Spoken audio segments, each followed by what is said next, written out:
आइए बच्चों, हम लोग क्लास को आगे बढ़ाते हैं। हम लोगों ने पिछले वीडियो में पढ़ा था कि बेसिक ऑफ मैट्रिक्स मतलब आव्यूह का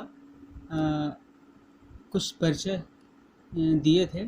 उसमें हम बताए थे कि आव्यूह होता क्या है। अगर मान लीजिए, थोड़ा सा रिवीजन कर लीजिए कि अगर मान कि m और n संख्याएं हैं, m इंटू एन, ठीक, mn संख्याओं के समुच्चय को जब हम m पंक्तियों और n स्तंभों में वाली एक आयताकार सारणी में अगर हम क्या करें, व्यवस्थित कर दें, तो उसे हम क्या बोलते हैं, आव्यूह बोलते हैं।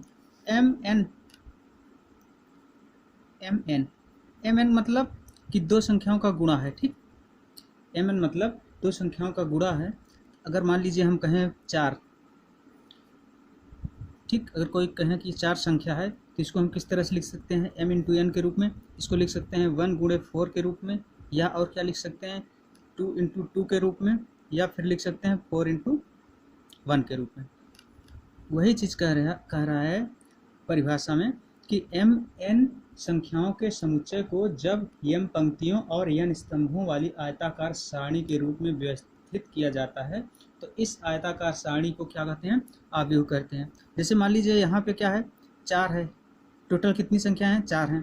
अब इसको हम किस तरह से, या तो इस एक पंक्ति और 4 स्तंभ के रूप में हम इसको दर्शा सकते हैं। इस तरह से पंक्तियों की संख्या 1, स्तंभों की संख्या 4, या इस तरह से दर्शाइए, आयताकार सारणी बनाइए, या फिर mn ये बनाइए, 2 पंक्ति और 2 स्तंभ, ठीक, इस तरह से, या फिर सारणी बनाइए, या फिर इस तरह से बनाइए, अर्थात पंक्तियों की संख्या कितनी हो जाएंगी, 4 कर दीजिए और स्तंभों की संख्या 1।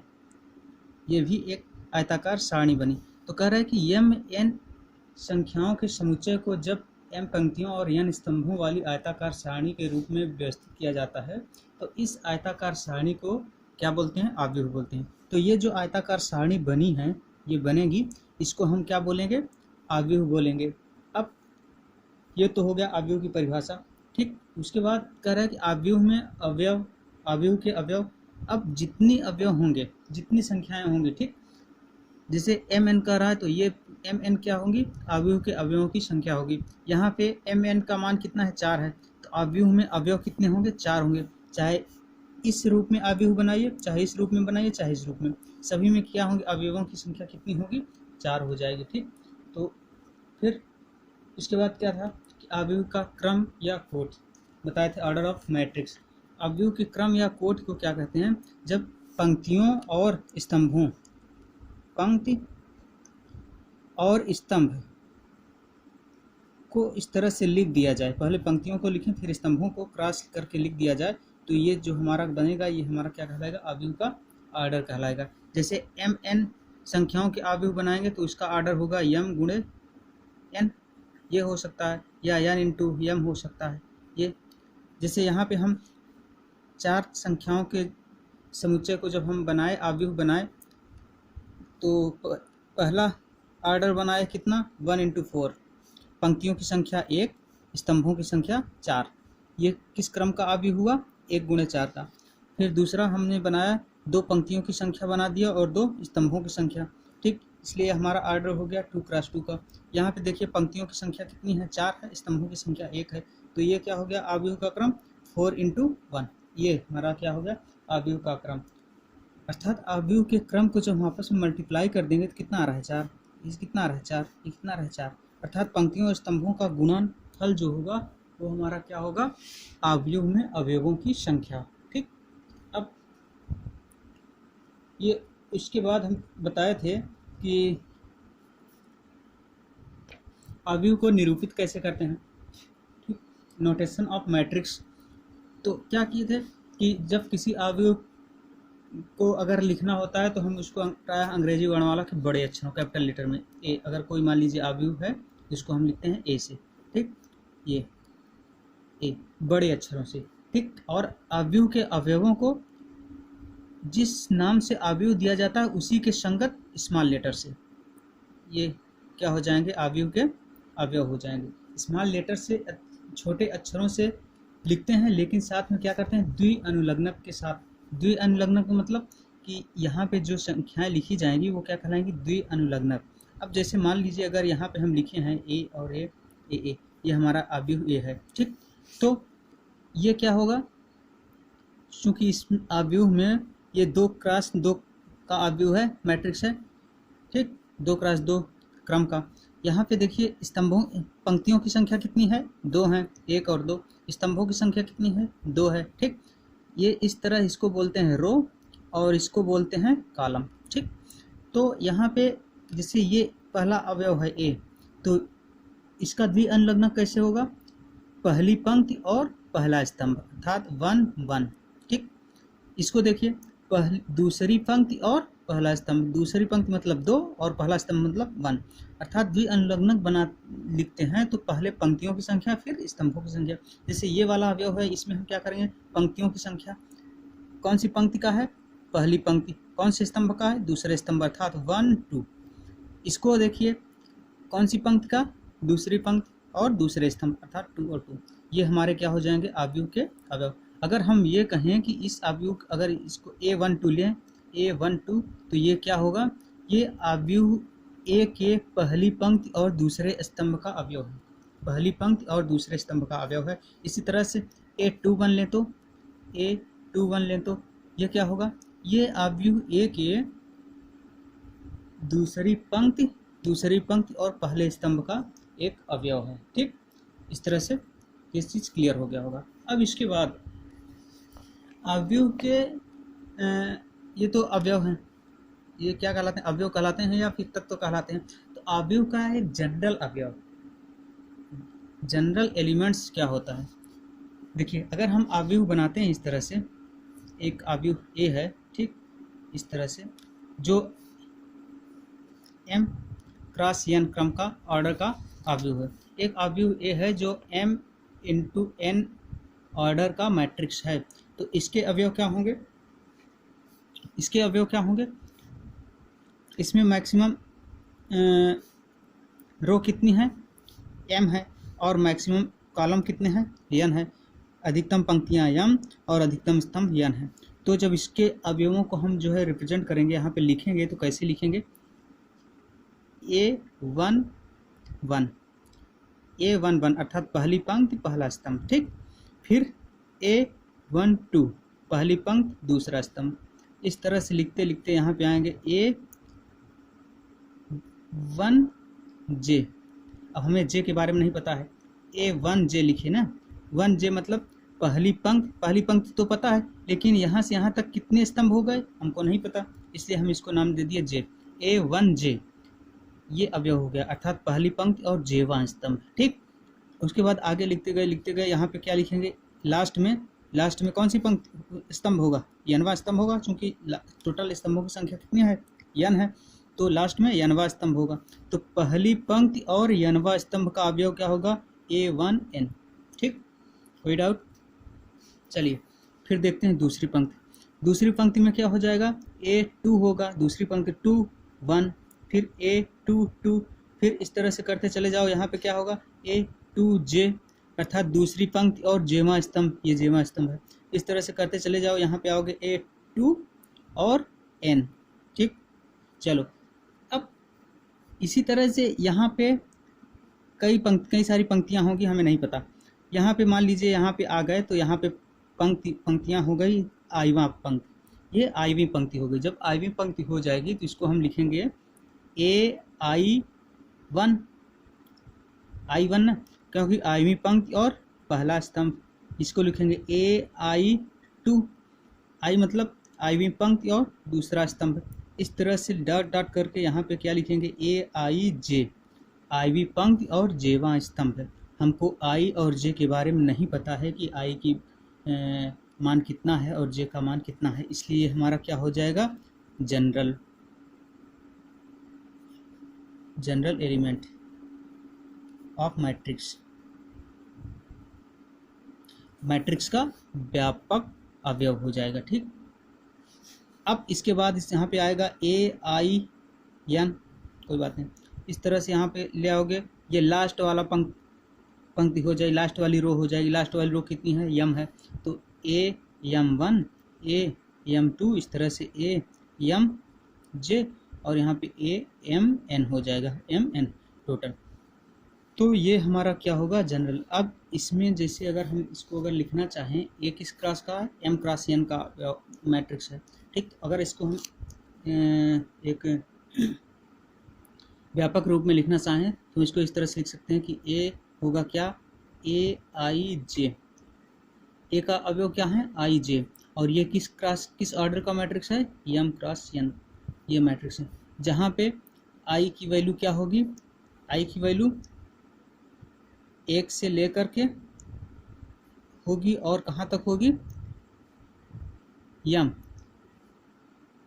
यम के बराबर हो सकती है या यम से छोटी हो सकती है।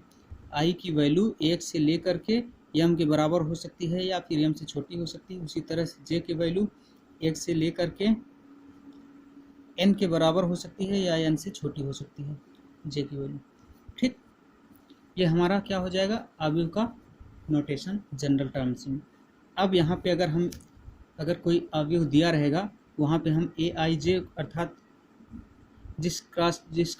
जिस ऑर्डर का मैट्रिक्स है, मान लीजिए ए इक्वल टू दिया है ए आई जे, ये अवयव है, ये है 2 × 1, 2 × 1 ऑर्डर का मैट्रिक्स है। तो इसका मतलब यहाँ पे अवयव अगर ए 1 1 निकालेंगे तो कितना आएगा, ए 1 1 आएगा, ए 2 2 आएगा, 2 2 नहीं आएगा, 2 1 आएगा, क्योंकि यहाँ पे 2 × 1 का मतलब कि पंक्तियों की संख्या 2 और स्तंभों की संख्या 1, ये हो जाएगा हमारा 2 × 1 मैट्रिक्स। इसमें पंक्ति यहाँ पे ए 1 1 होगा या फिर ए 2 1, सिर्फ यही अवयव होंगे, ठीक।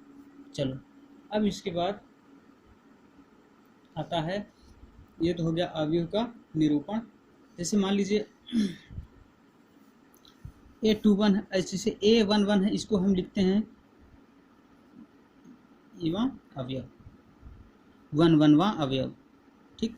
अवयव का 1 1 वां अवयव, या इसको हम लिखेंगे अवयव का 2 1 वां अवयव, ठीक। अब देखिए एग्जाम्पल के लिए, देखिए अगर मान लीजिए कोई अवयव दिया है ए, ठीक, जिसका अवयव है 1 2 1 3 5 -4 0 1 7 6 2, ये अवयव दिया है। ये किस किस ऑर्डर का मैट्रिक्स है, किस क्रम का अवयव है, तो आप कहेंगे पंक्तियों की संख्या कितनी है, 3, स्तंभों की संख्या 3, तो हमारा हो गया 3 × 3 ऑर्डर का मैट्रिक्स, ठीक। ये मैट्रिक्स दिया है, तो अगर आपसे पूछे कि बताइए ए 2 1 क्या होगा, ए 2 1 अर्थात 2 1 वां अवयव क्या होगा, तो आप कहेंगे कि ए जो है दूसरी पंक्ति और पहला स्तंभ, देख लो, दूसरी पंक्ति पहली पंक्ति, ये दूसरी पंक्ति और पहला स्तंभ, दूसरी पंक्ति और पहला स्तंभ बराबर -4, अर्थात ए 2 1 कितना है, -4। अगर आपसे पूछें कि बताइए कि ए 2 3 कितना है, तो आप कहेंगे ए 2 3 का मतलब कि दूसरी पंक्ति और तीसरा स्तंभ, दूसरी पंक्ति और तीसरा स्तंभ ये वाला, दूसरी पंक्ति ये और तीसरा स्तंभ ये वाला, ये क्या हो गया, 1 हो गया। अगर आपसे कहें कि बताइए ए 3 2 क्या है, 3 2 मतलब तीसरी पंक्ति और दूसरा स्तंभ, तीसरी पंक्ति हमारी ये होगी, ये वाली होगी ना, ये तीसरी पंक्ति, और दूसरा स्तंभ ये होगा, ये वाला, तो अर्थात ये तीसरी पंक्ति का दूसरा अवयव ये होगा, ठीक। ये हमारा क्या हो जाएगा, 6। इस तरह से अगर कोई मैट्रिक्स दिया रहे, उसमें अगर पूछे कि 1 1 वां अवयव क्या है, 2 3 वां अवयव क्या है, तो आप बता सकते हैं, ठीक। इसके बाद हम आते हैं टाइप्स ऑफ मैट्रिक्स पे। टाइप्स ऑफ मैट्रिक्स मतलब अवयवों के प्रकार।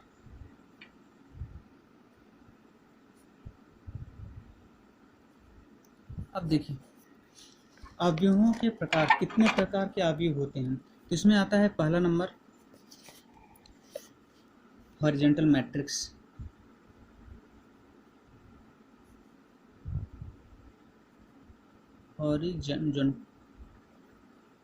हॉरिजॉन्टल मैट्रिक्स अर्थात क्षैतिज अवयव।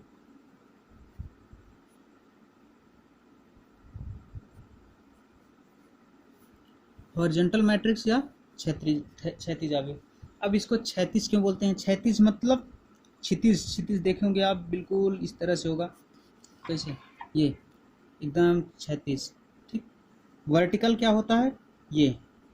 और हॉरिजॉन्टल क्या होता है? ये। इतना तो आपको पता है वर्टिकल क्या है, ठीक, ऊर्ध्वाधर जिसको बोलते हैं, और हॉरिजॉन्टल क्या है, मतलब क्षैतिज क्या है, ठीक। तो कह रहा है कि हॉरिजॉन्टल मैट्रिक्स क्षैतिज अवयव। तो आप बताइए कि किस अवयव को हम क्षैतिज कहेंगे? जिसका प्रसार किस तरह से, जो इस तरह से हो, मतलब इस तरह से हो, ऐसे, हाँ। अगर इस तरह से हो जाएगा तो क्या होगा? वर्टिकल होगा, जिसको हम बोलते हैं ऊर्ध्वाधर, ठीक। लेकिन इस तरह से हो जाएगा, इसको हम बोलेंगे क्षैतिज अवयव या हॉरिजॉन्टल मैट्रिक्स। इसका मतलब कि अगर हम इसमें क्या कर दें, पंक्तियों की संख्या 1 कर दें और स्तंभों की संख्या 4 अगर कर दें तो क्षैतिज बन जाएगा। या फिर अगर हम क्या करें, पंक्तियों की संख्या 2 कर दें और स्तंभों की संख्या अगर 3 हम कर दें, 3 कर दें, तो भी हमारा क्या हो जाएगा? हॉरिजॉन्टल बनेगा। इसका मतलब कि जिस अवयव में पंक्तियों की संख्या, ये नंबर ऑफ रो, पंक्तियों की संख्या नंबर ऑफ कॉलम अर्थात स्तंभों की संख्या से अधिक है, उसे हम क्या बोलते हैं? क्षैतिज अवयव बोलते हैं, ठीक। एग्जाम्पल के लिए अगर हम कहें कि 2, 3, 4, 0, 1, 6, ये आपका क्या कहलाएगा? ये किस ऑर्डर का मैट्रिक्स है? आप कहेंगे 2 क्रॉस 3। 2 रो की संख्या, 3 कॉलम की संख्या, तो हमारा ये किस ऑर्डर का मैट्रिक्स होगा? 2 क्रॉस 3। तो इसमें देखिए पंक्तियों की संख्या स्तंभों की संख्या ज़्यादा है। अगर पंक्तियों की संख्या स्तंभों की संख्या से ज़्यादा है तो वो हमारा क्या कहलाएगा? हॉरिजॉन्टल मैट्रिक्स कहलाएगा।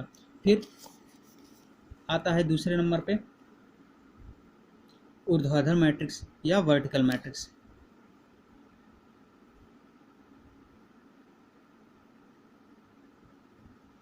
वर्टिकल मैट्रिक्स उसको बोलते हैं ऊर्ध्वाधर मैट्रिक्स।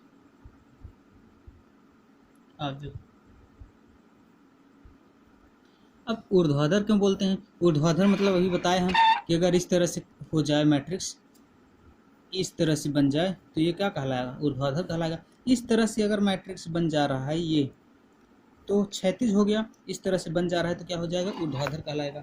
अर्थात अगर हम क्या कर दें, नंबर ऑफ रो क्या कर दें? बढ़ा दें।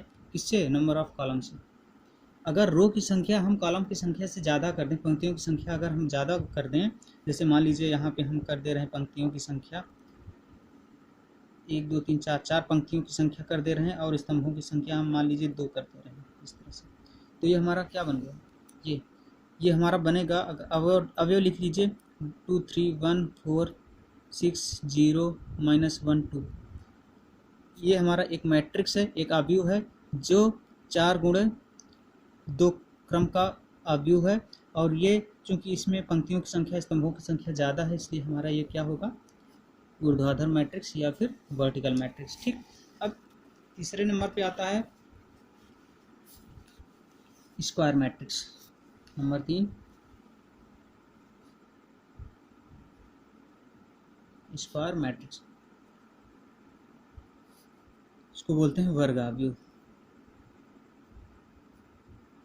ठीक। अब वर्ग अवयव क्या होता है? Square matrix.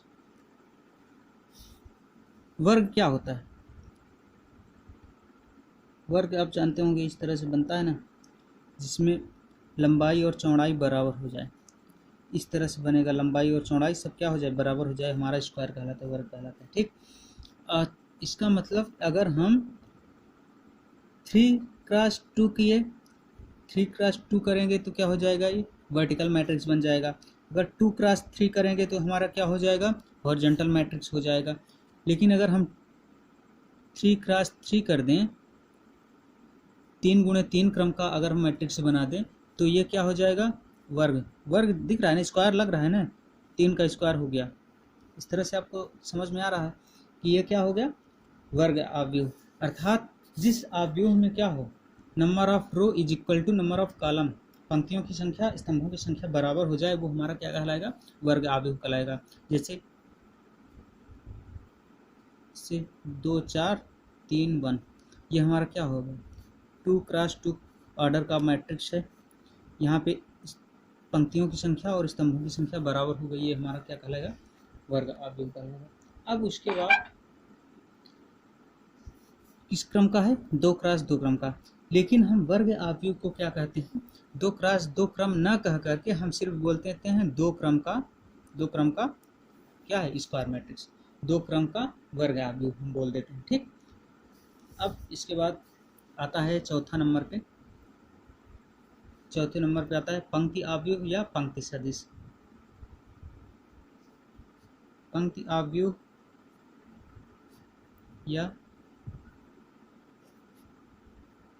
पंक्ति सदिश। ठीक, पंक्ति अवयव या पंक्ति सदिश, इंग्लिश में इसको बोलते हैं रो मैट्रिक्स और रो वेक्टर। रो मैट्रिक्स और रो वेक्टर बोलते हैं, पंक्ति अवयव या पंक्ति सदिश। इसको पंक्ति क्यों बोलते हैं, पंक्ति और स्तंभ, पंक्ति क्या होती है इस तरह से, स्तंभ क्या होते हैं इस तरह से। ठीक, अर्थात जिसमें सिर्फ एक पंक्ति हो, ऐसा अवयव जिसमें केवल एक पंक्ति हो, पंक्ति अवयव कहते हैं। ठीक, या फिर उसको बोलते हैं पंक्ति सदिश। तो जैसे मान लीजिए एक अवयव है ये, जिसके अवयव हैं 1 2 3 4, इसमें कितने पंक्तियां हैं, केवल एक पंक्ति है। ठीक, स्तंभ तो ज़्यादा हैं लेकिन पंक्तियों की संख्या केवल एक है। ठीक, तो ये क्या हो गया, 1x4 क्रम का ऑर्डर का क्या है, एक पंक्ति अवयव या पंक्ति सदिश है, जिसमें केवल एक पंक्ति हो वो पंक्ति अवयव। और इसी तरह स्तंभ अवयव या स्तंभ सदिश नंबर 5 पे आता है कॉलम मैट्रिक्स और कॉलम वेक्टर, स्तंभ अवयव या स्तंभ सदिश। ठीक, अब देखिए पंक्ति अवयव या पंक्ति सदिश था तो उसमें केवल पंक्तियों की संख्या एक थी। ठीक, जिसमें केवल एक पंक्ति थी वो हमारा पंक्ति अवयव या पंक्ति सदिश कहलाता है। लेकिन स्तंभ अवयव या स्तंभ सदिश क्या है, जिस अवयव में केवल एक स्तंभ हो उसे स्तंभ अवयव या स्तंभ सदिश कहते हैं। जिस अवयव में केवल एक स्तंभ हो, अर्थात इसमें केवल एक स्तंभ हो, अर्थात अगर हम ये बना दें 2 4 3 6, ये अवयव हमारा बन गया। ये क्या है, ये हमारा स्तंभ अवयव या फिर इसको चाहे बोल दीजिए स्तंभ सदिश। इस तरह से हमारा ये जो है। ठीक, अब इसके बाद ये किस क्रम का है, 1 2 3 4, 4 × 1 ऑर्डर का ये स्तंभ अवयव है। यहाँ पे स्तंभों की संख्या 1, यहाँ पे पंक्तियों की संख्या 1। ठीक, अब देखिए फिर नंबर 6 आता है शून्य या रिक्त अवयव।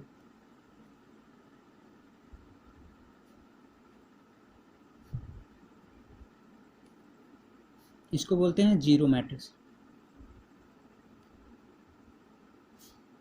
या null matrix. Null matrix zero अवयव या रिक्त अवयव।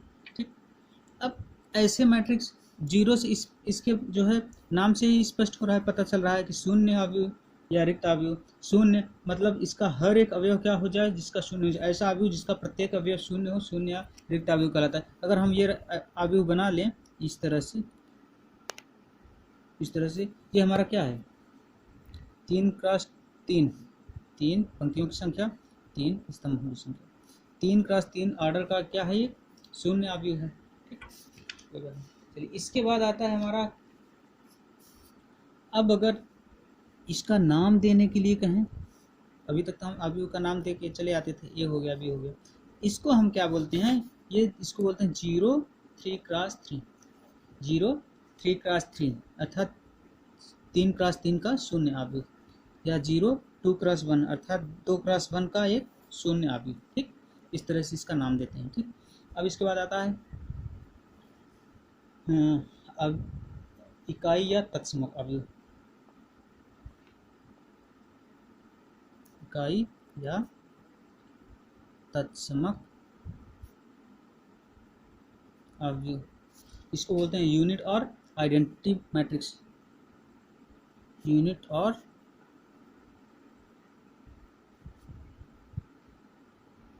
आइडेंटिटी मैट्रिक्स, इकाई या तत्समक अवयव। इकाई, यूनिट, इकाई कह रहा है, इसका मतलब कि अब ये क्या है, ये वर्ग का अवयव का एक प्रकार है। वर्ग इकाई या तत्समक अवयव क्या है? वर्ग अवयव का एक प्रकार है। अर्थात जिस वर्ग अवयव में, अभी तक वर्ग अवयव हम पढ़ रहे थे, ये 2x2 का वर्ग अवयव, मतलब जिसमें पंक्तियों और स्तंभों की संख्या बराबर हो, 2-2, इस तरह से। ये 3x3 का हमारा क्या था? वर्ग अवयव था। ठीक, इसमें कोई ना कोई अवयव होते थे, 2 4 6 0 5 -1 6 2 3, इस तरह से कोई ना कोई अवयव होते थे। ठीक, इस तरह से ये हमारा वर्ग अवयव था। लेकिन इकाई या तत्समक अवयव जो है वर्ग अवयव का ही एक क्या है? पार्ट है, और ऐसा पार्ट जिसमें केवल विकर्ण, मुख्य विकर्ण मतलब ये अवयव, मुख्य विकर्ण मतलब ये वाला अवयव। ठीक, ये इसको हम मुख्य विकर्ण कहते हैं, मेन डायगोनल कहते हैं। जिस वर्ग अवयव के मुख्य विकर्ण के सभी अवयव एक हों, इकाई मतलब एक, अर्थात ऐसा अवयव इस तरह से बनाइए, क्या हो? 3x3 या 2x2 या 4x4, अर्थात वर्ग अवयव हो, पहली बात वर्ग अवयव हो, और उसके डायगोनल एलिमेंट्स क्या हो? 1 हो, इकाई हो, बाकी क्या हो जाए? 0 हो जाए। इकाई या तत्समक अवयव उसे कहते हैं जिस वर्ग अवयव के मुख्य विकर्ण के सभी अवयव एक हो और बाकी अवयव क्या हो जाए? 0 हो जाए। क्या कहलाता है हमारा? इकाई या तत्समक अवयव। जैसे अगर इसको इकाई अवयव बनाना है तो इसको 1 रखो, बाकी सबको 0, ये 3 नहीं 4 हो जाएगा। 4x4 का अवयव हम बना रहे हैं, ये हो गया। फिर उसके बाद 0 0 0, फिर ये 0 0, फिर 0 1 0, फिर 0 0 1, ये क्या हो गया? ये जो मेन विकर्ण था उसका अवयव एक, बाकी जितने भी अवयव हैं देख लो, सारे के सारे क्या हैं? 0 हो गए। इसको हम बोलते हैं इकाई या तत्समक अवयव। ठीक, ये क्या है? 4x4 का एक इकाई या तत्समक अवयव। इसको रिप्रेजेंट कैसे करते हैं? इसका नाम कैसे देते हैं? इसको हम इकाई मतलब आइडेंटिटी आई ले लेते हैं। आई किस क्रम का अवयव है? 4x4, 4x4। आई 4x4 मतलब ये 4x4 क्रम का क्या है? इकाई अवयव है या तत्समक अवयव। यहाँ पे देख लो, डायगोनल एलिमेंट्स जो हैं सिर्फ एक है, बाकी सारे के सारे क्या होगा? 0।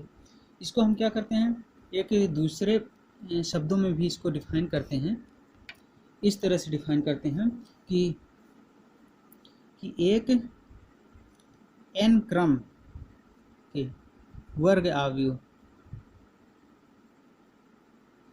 क्या है? ये वर्ग अवयव का ही एक पार्ट है, एक टाइप है, एक प्रकार है। तो मतलब एक n क्रम के वर्ग, चूंकि आप देख चुके हो कि वर्ग अवयव को हम 2x2 न लिख के सिर्फ 2 क्रम लिख देते हैं, या n×n न लिख करके सिर्फ n क्रम लिख देते हैं। तो वही एक n क्रम के वर्ग अवयव को इकाई या तत्समक अवयव बोलते हैं। इकाई या तत्समक अवयव कहते हैं यदि क्या हो जाए? यदि aij का मतलब ये इस n क्रम के वर्ग अवयव का व्यापक अवयव है। व्यापक अवयव को हम aij से रिप्रेजेंट किए थे ना, aij, या इस तरह से aij, इसका मान क्या हो जाए? यदि aij इज इक्वल टू 1, यदि क्या हो जाए?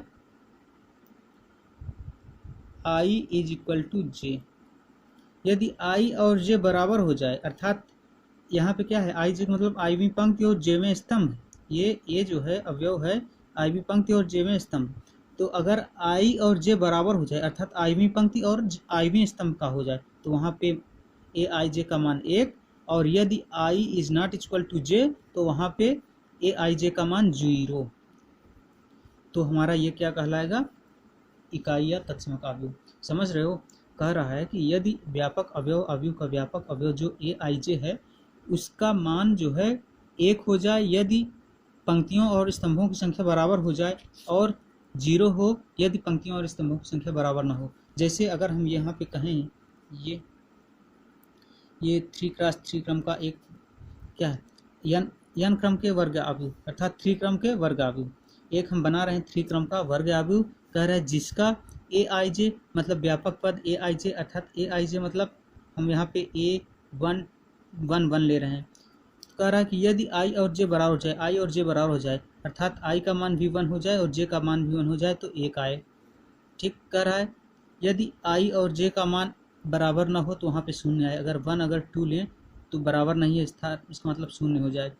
ए 1 3 अगर लें, चूँकि 3 क्रम का है, 1 3 लेंगे तो यहाँ पे भी बराबर नहीं है तो शून्य हो जाए। फिर ए 2 1 लें तो यहाँ पे भी आई जे बराबर नहीं है इसलिए शून्य हो। फिर ए 2 2 लें, यहाँ पे आई और जे बराबर हो गया अर्थात 2 और 2 बराबर हो गए तो यहाँ पे 1 हो। बाकी ए 2 3 अगर लें तो यहाँ पे भी बराबर नहीं है तो शून्य। फिर आगे बढ़ो, ए 3 1 ये भी शून्य, ए 3 2 ये भी शून्य। क्यों? क्योंकि दोनों बराबर नहीं, आई और जे नॉट इक्वल हैं, इसका मतलब शून्य। अगर ए 3 3 कर दो तो क्या हो जाए? 1 आ जाए, जब बराबर हो तो 1। ये हमारा अवयव होगा किसका? एन क्रम के वर्ग अवयव के सारे अवयव हम निकाल लिए। ठीक, अब इसको रखो। पहला क्या होता है? A11 मतलब पहली पंक्ति और पहला स्तंभ, दूसरी पंक्ति, तीसरी पंक्ति, दूसरा स्तंभ, तीसरा स्तंभ। पहली पंक्ति पहला स्तंभ मतलब ये अवयव क्या है? 1। फिर पहली पंक्ति दूसरा स्तंभ, पहली पंक्ति दूसरा स्तंभ का अवयव 0, ये 0। पहली पंक्ति तीसरा स्तंभ, ये भी 0। फिर दूसरी पंक्ति पहला स्तंभ, दूसरी पंक्ति पहला स्तंभ 0, दूसरी पंक्ति दूसरा स्तंभ 1, दूसरी पंक्ति तीसरा स्तंभ 0, तीसरी पंक्ति पहला स्तंभ 0, तीसरी पंक्ति दूसरा स्तंभ 0, तीसरी पंक्ति तीसरा स्तंभ 1। देख लो, इस परिभाषा के थ्रू हम एक 3 क्रम का अवयव बनाए, वर्ग अवयव बनाए। तो उसमें हम क्या किए, जो परिभाषा डिफाइन किए हैं कि A i j is equal to 1 यदि आई इक्वल टू 0, यदि i equal to j, sorry i equal to j मतलब यदि पंक्ति और स्तंभ दोनों बराबर हैं, पंक्तियों की संख्या स्तंभों की संख्या बराबर, तो वहाँ पे 1, अर्थात यहाँ पे पहली पंक्ति पहला स्तंभ 1, दूसरी पंक्ति दूसरा स्तंभ का अवयव 1, तीसरी पंक्ति तीसरा स्तंभ का अवयव 1। बाकी उसके अलावा अगर आई और जे बराबर नहीं हो रहे हैं, अर्थात पहली पंक्ति दूसरा स्तंभ हो गया, वहाँ पे 0। इस तरह देख लो, ये क्या हो गया, इसके डायगोनल एलिमेंट्स क्या हो गए? 1। इस वर्ग अवयव के विकर्ण, मुख्य विकर्ण के सभी अवयव क्या हो गए? 1 हो गया। बाकी सब अवयव क्या हो गए? 0 हो गए। ये क्या कहलाएगा? इकाई या तत्समक अवयव। ठीक, उसके बाद आते हैं, अच्छा यहाँ पे मुख्य विकर्ण की बात हुई तो मुख्य विकर्ण क्या होता है उसको भी देख लो।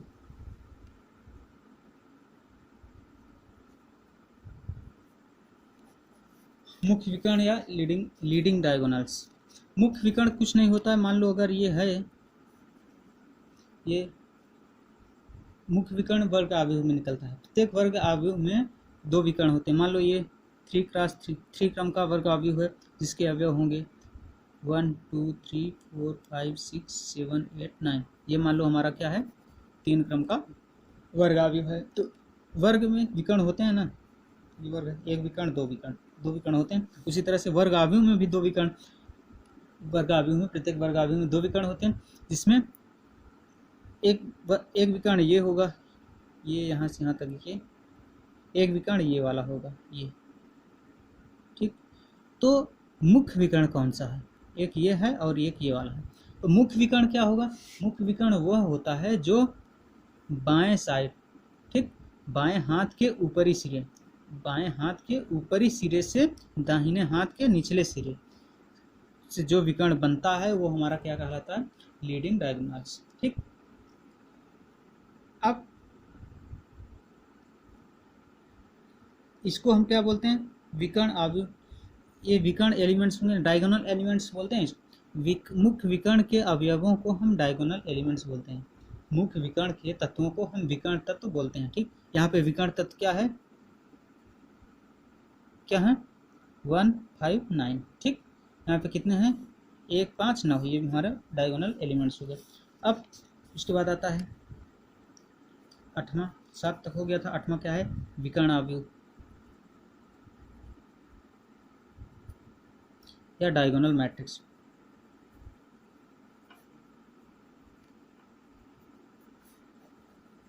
विकर्ण अवयव या डायगोनल मैट्रिक्स। विकर्ण क्या होता है आपको पता चल गया, हम बता दिए विकर्ण क्या होता है। तो विकर्ण अवयव क्या होता है? ऐसा अवयव, ऐसा वर्ग अवयव, ये भी वर्ग अवयव का ही टाइप है, स्क्वायर मैट्रिक्स वर्ग अवयव का ही ये भी एक पार्ट है। अर्थात ऐसा वर्ग अवयव जिसमें मुख्य विकर्ण के तत्वों को छोड़कर सभी तत्व क्या हो जाए? शून्य हो जाए। मुख्य विकर्ण के तत्वों को छोड़ करके बाकी सब शून्य हो जाए। अगर इस अवयव को हम इस तरह से लिख दें क्या, कि सिर्फ डायगोनल एलिमेंट लिख दिया जाए, बाकी सब तत्वों को शून्य कर दें इस तरह से, तो ये क्या कहलाएगा, 3 क्रम का डायगोनल मैट्रिक्स कहलाएगा, विकर्ण आव्यूह कहलाएगा। यहाँ पे सिर्फ विकर्ण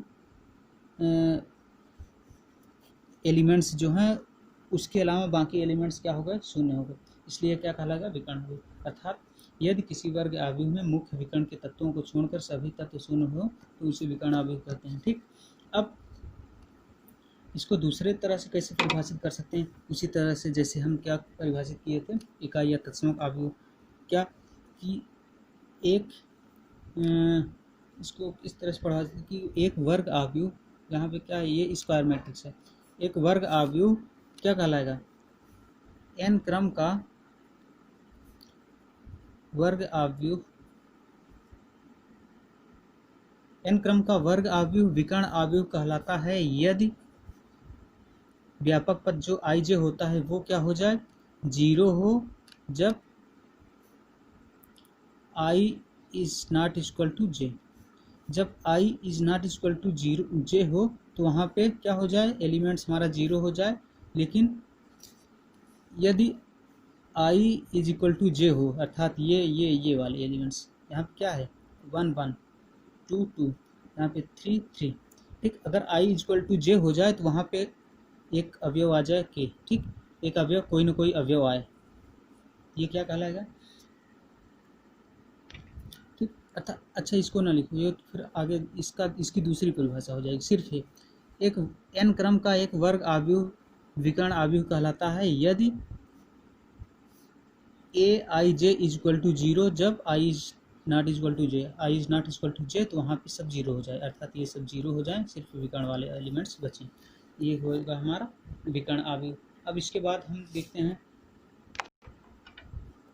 9वां, क्या है, अदिश आव्यूह, इसको हम बोलते हैं स्केलर मैट्रिक्स।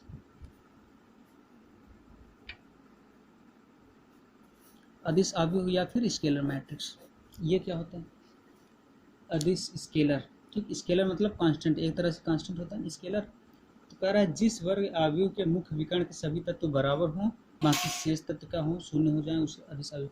ये भी क्या है, वर्ग आव्यूह का एक भाग है, अर्थात इस तरह से मान लो ये 3 क्रम का वर्ग आव्यूह है, तो कह रहा है कि यदि वर्ग आव्यूह के मुख्य विकर्ण के सभी तत्व बराबर हो जाएं, बाकी सब तत्व शून्य हो जाए। मान लो यहाँ पे हम क्या करते हैं, 3 कर दे रहे हैं, 3 0 0, यहाँ पे 0 3 0 0 0 3, मुख्य विकर्ण के जो अवयव क्या हो गए, बराबर हो गए, सब बाकी अवयव क्या हो गए, शून्य हो गए। तो वही कह रहा है कि जिस वर्ग आव्यूह के मुख्य विकर्ण के सभी तत्व क्या हो जाएं, शून्य हो जाएं, तो उसे हम क्या कहते हैं, अच्छा सॉरी, मुख्य विकर्ण के सभी तत्व बराबर हो जाएं, बाकी से अवयव क्या हो जाएं, शून्य हो जाएं, वो कहलाता है हमारा अदिश आव्यूह। ठीक, जैसे अब इसको उस तरह से परिभाषित कीजिए जैसे हम विकर्ण आव्यूह को परिभाषित किए थे, तो कहेंगे कि n क्रम का वर्ग आव्यूह अदिश आव्यूह कहलाता है, n क्रम का वर्ग आव्यूह अदिश आव्यूह कहलाता है यदि aij, यदि aij equal to 0 if i is not equal to j, 0 यदि i और j बराबर नहीं है। aij को हम क्या बोलते हैं, आयमी पंक्ति और जेवें स्तंभ का अवयव, अर्थात आयमी पंक्ति और जेवें स्तंभ का अवयव 0 होगा जब पंक्ति और स्तंभ की संख्या बराबर नहीं होगी। जैसे यहाँ पे 2, ये दूसरी पंक्ति और पहला स्तंभ, देखिए दूसरी पंक्ति पहला स्तंभ, पंक्ति और स्तंभ की संख्या बराबर नहीं होकर यहाँ पे, तो इसलिए क्या हो गया, 0 हो गया। ठीक, फिर कह रहा है कि जहाँ पे i is equal to j हो वहाँ पे एक कांस्टेंट आए, कांस्टेंट आए, ठीक, उससे हम विकर्ण, अर्थात जब पंक्तियों और स्तंभों की संख्या बराबर हो जाए, अर्थात ये बराबर हो गया, ये वाला, इसके लिए पंक्ति और स्तंभ बराबर है, इसके लिए पंक्ति और स्तंभ की संख्या क्या है, बराबर है, तो वहाँ पे क्या होगा, k आ जाए और k की वैल्यू 0 नहीं हो, कुछ भी हो, 3 हो या 4 हो या 5 हो या 6 हो, इस तरह से वो हमारा क्या कहलाएगा, अदिश आव्यूह कहलाएगा। ठीक, अब इसके बाद आता है ये भी एक तरह से देखिए विकर्ण आव्यूह है ना, जैसे हम पहले विकर्ण आव्यूह बताए थे उसी तरह से ये भी विकर्ण आव्यूह है, क्योंकि इसमें मुख्य विकर्ण के अवयव हैं, बाकी सब जीरो हो गए हैं। और विकर्ण अवयव में भी यही था कि क्या था कि सिर्फ विकर्ण, मुख्य विकर्ण के तत्व होने चाहिए, वो जीरो ना हो, बाकी सब क्या हो जाए, जीरो हो जाए। तो उसमें क्या था कि ये अवयव अलग अलग भी हो सकते थे, यहाँ 3 हो सकता था, यहाँ 2 हो सकता था, यहाँ 1 हो सकता था, बट अदिश अवयव में ये मुख्य विकर्ण के सभी अवयव समान होने चाहिए, ठीक, बाकी सब अवयव जीरो होने चाहिए। उसके बाद 10वां आता है सब मैट्रिक्स अर्थात उप अवयव। उप अवयव, उप अवयव क्या करता है, किसी दिए गए अवयव की कुछ पंक्तियों तथा कुछ स्तंभों को निकाल या छोड़ देने पर शेष बचे अवयव को दिए गए अवयव का उप अवयव कहते हैं। मान लीजिए कोई अवयव ए दिया है, ठीक, ए है मान लो हमारा 6 3 2 5 4 1 8 9 1, ये हमारा क्या है 3x3 क्रम का हमारा क्या है, ये अवयव है, वर्ग अवयव। अरे वर्ग नहीं, कोई भी अवयव हो, अगर क्या कहे कि किसी दिए गए अवयव के कुछ पंक्तियों मान लो ये पंक्ति हम निकाल दे रहे हैं, और कुछ स्तंभों मान लो ये स्तंभ निकाल दे रहे हैं, कुछ पंक्तियों और कुछ स्तंभों को निकाल करके बने अवयव को हम क्या कहते हैं, उप अवयव कहते हैं, या सब मैट्रिक्स। इस अवयव के कुछ पंक्तियों और कुछ स्तंभों, मतलब इस पंक्ति स्तंभों को निकाल के हमारा कितना अवयव, ये अवयव बच रहे हैं, इससे हम अगर एक अवयव बना दें ये, तो ये अवयव मान लीजिए बी हो गया, तो ये बी हमारा क्या होगा, ए का उपावयव कहलाएगा। चलिए, इस तरह से हमारा जितने भी अवयव के टाइप्स होते हैं, प्रकार होते हैं, सारे बता दिए हैं। इसके बाद अब आगे नेक्स्ट क्लास में